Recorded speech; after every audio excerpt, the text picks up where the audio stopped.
WWE Raw Results August 25th, 25 Roman Reigns to appear, Rhea Ripley in action, final build to WWE Clash in Paris.Dear loves, welcome to WWE Family Show, please do subscribe my YouTube channel. Video, last Monday on Raw, main event, Jey Uso battled Braun Breaker in an Extreme Rules match in Philadelphia. After interference from the Vision, Louisiana Knight and CM Punk ran out for the save, but they were overwhelmed. Roman Reigns then returned to even the odds. LA Knight is shown arriving at the arena. He'll battle Braun Breaker later today. Rhea Ripley is also shown entering. She will battle Roxanne Perez. WWE Hall of Famer Nikki Bella is shown walking backstage. She'll call out WWE Women's Intercontinental Champion Becky Lynch. An OTC chant picks up before the crowd explodes as Roman Reigns' music starts to play. Roman Reigns makes his entrance and takes his time getting to the ring. Reigns stands in the middle of the ring and listens to the crowd loudly sing his name before transitioning to an OTC chant. Reigns smiles as he walks around the ring. They then sing, "If you love Roman, stand up. This is a wild crowd."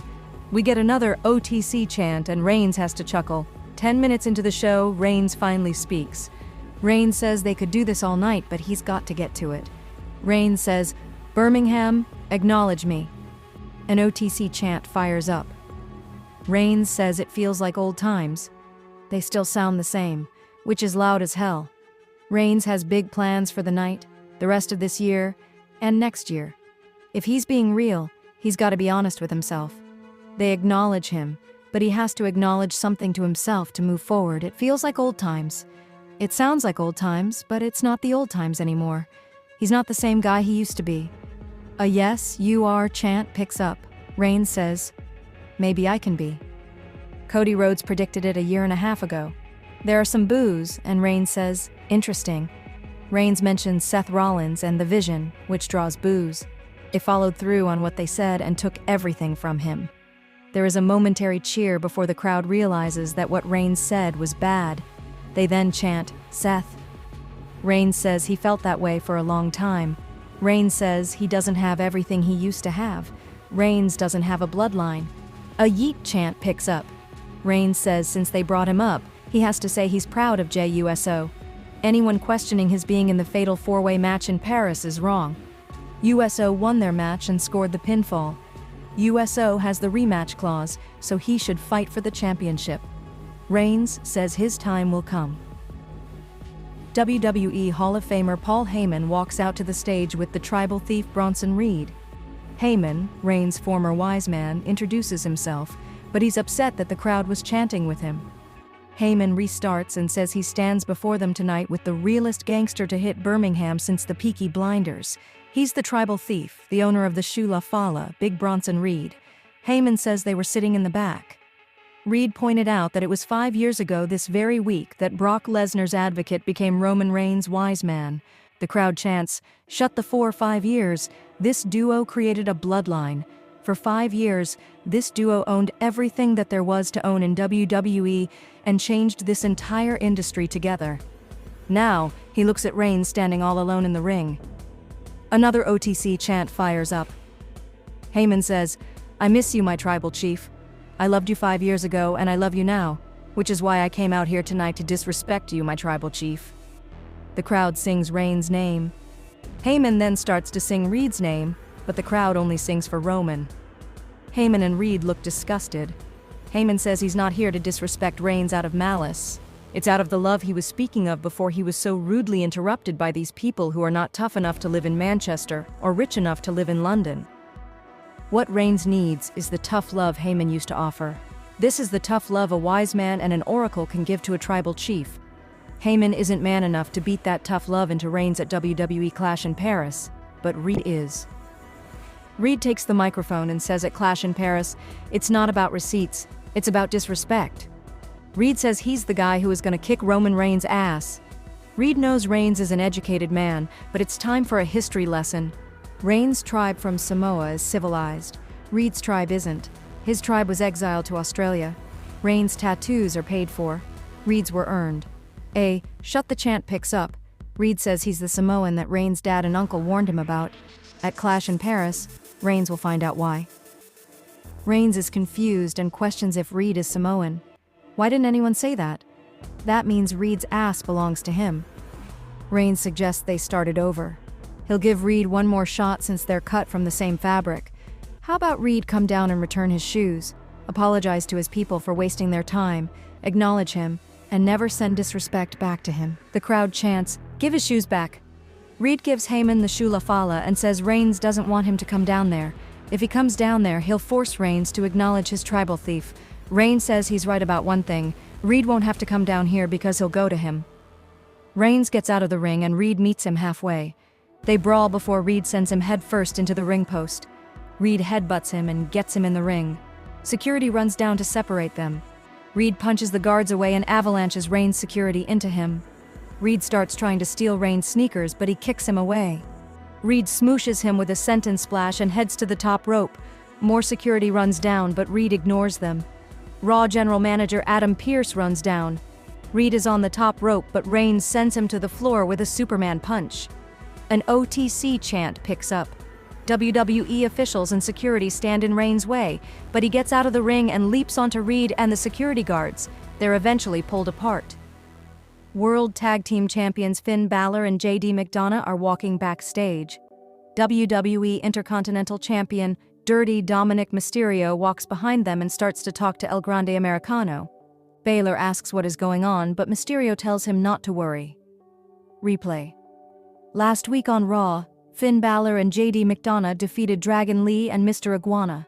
Triple Mega Champion El Hijo del Vikingo attacked, but the Judgment Day took him out. Dominic Mysterio then hit him with a frog splash. The bell rings and they lock up. They tussle to the corner. Lee ducks a chop and chops away at McDonough's chest. Lee hits McDonough with a dragon screw before hitting a running kick. Lee sweeps the feet and hits a slingshot corner drop kick. Lee charges, but McDonough knocks him down. McDonough distracts the referee, but she catches Finn Balor attempting to interfere. Referee Jessica Carr ejects Balor from ringside. McDonough talks with Balor at ringside, so Lee hits him with a somersault senton. Lee gets McDonough in the ring and goes to the top rope. Lee leaps, but McDonough drop-kicks him out of midair. Back from the break, both men are down following a superplex. They soon get up and trade punches. McDonough charges, but Lee sidesteps him and hits a snap-release German suplex. Lee then hits a poison rana. Lee hits the ropes, but McDonough wipes him out with a standing Spanish fly for a near fall. McDonough grabs him, but Lee fights back. McDonough crawls through the legs. Lee flips through a clothesline, but McDonough counters with a powerbomb attempt. Lee gets out and hits an unreal Liger bomb that basically spikes McDonough on the back of his head for a near fall. Unbelievable. Lee goes to the top rope, but McDonough hits the ropes to crotch him. McDonough chops the chest and climbs to the top rope. Lee punches him, hanging him on the ropes, and hits a double stomp down to the canvas. 1, 2. McDonough gets a foot on the bottom rope. Lee knees McDonough in the face before hitting the ropes, but WWE Intercontinental Champion Dirty Dominic Mysterio trips him. AJ Styles runs down and attacks Mysterio before sending him into the crowd. Lee gets the crowd going and removes his elbow pad. Lee crushes McDonough with a running back elbow before hitting Operation Dragon for the win.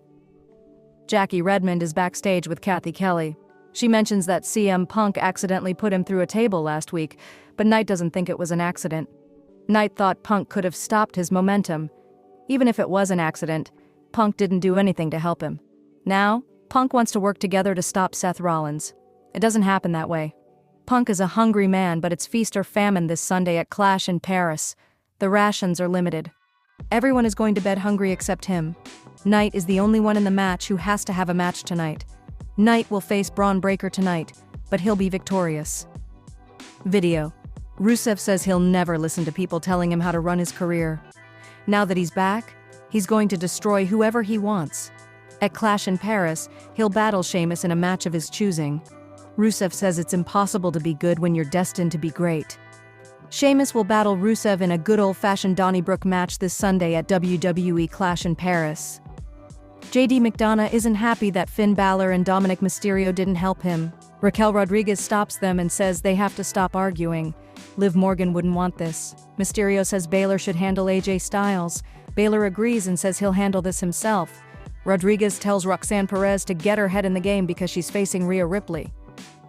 Grayson Waller has Corey Graves sign a petition to ban the Mexican Destroyer, the move that hurt Xavier Woods' neck. Penta quickly takes Kingston down with a running Hurricane Rana. Penta hits a pair of clotheslines. Kingston reverses a whip, but Penta puts the brakes on. Penta goes for a Mexican destroyer, but Kingston gets away from it. Kingston punches Penta back and bounces him off the top turnbuckle. Kingston hits Penta with a splash for a 2 count. Kingston tells the crowd to be quiet. Kingston goes for a slingshot splash, but Penta gets his feet up before clotheslining him over the top rope. Penta sets up for a somersault senton, but the New Day runs away. Back from the break, Kingston has Penta trapped in a rear chin lock. During the break, Kingston hit Penta with a back body drop onto the commentary table. Penta fights up, but Kingston knees him. Kingston sends him into the ropes, but he lowers his head and eats a kick. Penta hits a reverse sling blade before kicking him in the corner. Penta hits a handstand slingshot corner dropkick for a 2 count. Penta sets up for a Penta driver, but Kingston gets out and clubs him down. Kingston hits a running kick to the chest before taunting the crowd. Kingston connects with a boom drop before setting up for trouble in paradise, but Penta boots him. Penta hits a slingshot backstabber for a near fall. Penta goes for a Mexican destroyer, but Kingston counters with a back body drop. Kingston hits a famouser for a near fall. Xavier Woods is furious with the referee's count. Penta puts Kingston on the top rope and chops him. Kingston knocks him to the apron, but Penta kicks him. Penta goes for a head scissor into the ring, but he slips off. That didn't look great. Penta comes back with a superplex, followed by a Penta driver. 1, 2, Kingston kicks out. Penta kicks Waller away before hitting the New Day with a somersault senton. Penta gets Kingston in the ring and goes to the second rope. Waller distracts Penta, so Kingston sweeps the feet. Kingston hits Trouble in Paradise for the win. Replay. Last Monday on Raw, IYO Sky declined help from the Kabuki Warriors. Later, Sky was in trouble with Roxanne Perez and Raquel Rodriguez, so Rhea Ripley made the save. Asuka was furious, so Sky flipped out. Rhea Ripley is stretching when IYO Sky walks up to her. Sky thanks Ripley for having her back. She respects Ripley, but Kairi Sane and Asuka are her family. They're not happy that Ripley got in their business. Sky says they need to keep their distance. Ripley says she respects Sky. If this is something she has to do, she gets it. The Kabuki Warriors are shown watching in the background. Sky thanks Ripley for understanding and hugs her. Asuka is not happy. Raw General Manager Adam Pearce is backstage with Stephanie Vacker. Pearce says she's still the #1 contender, but with the title vacant, the match in Paris isn't happening. Pearce needs a week and already has an opponent in mind. Vacker says she wishes she could be at Clash in Paris, but she can wait. WWE Women's Intercontinental Champion, The Man, Becky Lynch makes her way to the ring. Lynch says it's a bit of a mixed response. They can boo her, but this place was a big part of her journey. 13 years ago, she had her WWE tryout in Birmingham. It was a dump then, and it's a dump now. Speaking of dumps, Nikki Bella thinks she can call her out to her ring. Lynch isn't some loser. She's not Aston Villa or Birmingham City. She's not a dog who will respond to a whistle. WE Hall of Famer. Nikki Bella walks out to the stage. Bella asks if Lynch isn't a dog. Why is she acting like a little bitch? Lynch is confused. Bella says Lynch should put the title on the line against her. Lynch says she calls the shots and won't give away title shots to Broke-Neck Barbie.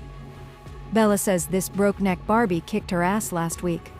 Bella paved the way for her. Because of her, Lynch has a page to write history on. Lynch says Bella and her twin, the better Bella, brought in a new audience.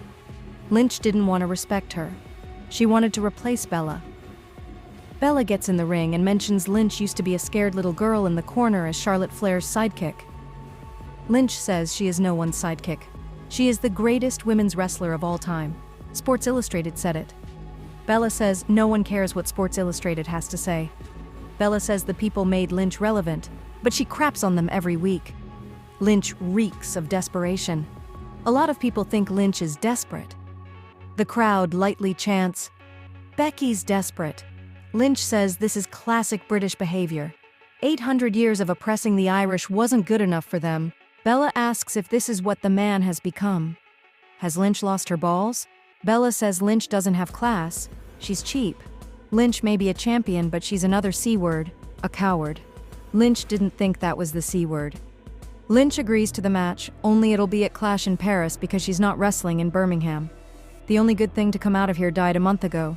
In fairness to Ozzy Osbourne, he moved to Los Angeles, a proper city. If she lived in Birmingham, she'd die too. Bella says Lynch's name will never be as big as hers. At Clash in Paris, she'll hear that Nikki Bella is the Intercontinental Champion. Lynch tries to attack, but Bella knocks her down. Lynch fights back and goes for a manhandle slam, but Bella gets out. Bella goes for the rack attack 2.0, but Lynch escapes. Bella tosses the title to Lynch and poses. Jackie Redmond is backstage with CM Punk. Punk says he's not trying to be anyone's friend. He understands what is at stake, the World Heavyweight Championship at Clash in Paris. Punk wanted to make sure they got there together because Seth Rollins has the numbers. LA Knight fell through the table because he's a clumsy idiot. Punk is obsessed with holding the World Heavyweight Championship because he had it before it was stolen. This Sunday he's taking it back. LA Knight will battle Braun Breaker in... The bell rings, and Perez immediately slaps Ripley in the face. Perez jumps on her back, but Ripley powers her into the corner. Perez knocks her back, but Ripley clubs her. Perez drop kicks the knees and clubs away at her. Ripley tosses her off and hits a running drop kick. Ripley punches away at Perez, but Perez soon rolls out of the ring. Ripley attacks Perez at ringside, but Perez fights back. They get in the ring and Ripley hits a flapjack. Ripley goes for a riptide, but Perez slides out and gets out of the ring. The crowd chants for Ripley. Ripley exits the ring as Perez gets back in. Ripley catches her attempting a suicide dive. Perez slides off and stands behind Raquel Rodriguez. Ripley cuts off a cheap shot and gets her into the ring. Ripley gets in Rodriguez's face, and Perez takes Ripley out with a suicide dive. Perez attacks the leg and hits a chop block in the ring. Perez connects with a leg DDT. Perez drags her to the ring post, but Ripley pulls her into it. Ripley gets her on the apron and goes for a powerbomb, but Perez gets out. Perez attacks and sidesteps a big boot before jumping onto her knee. Perez hits Ripley with a running uppercut, followed by a double jump springboard moonsault for a 2 count. Back from the break, Ripley hits a pair of short arm clotheslines, followed by a kick. Ripley goes for a razor's edge, but Rodriguez pulls Perez down. Ripley grabs Rodriguez by the hair, but Perez stops her. Perez hits a super Hurricane Rana, followed by a handspring double knee to the back of the neck for a near fall. Ripley soon fights back with a vicious headbutt and a razor's edge for a near fall. Ripley attacks Rodriguez before Perez goes for pop rocks. Ripley gets out and soon hits a headbutt. Ripley connects with a riptide for the win.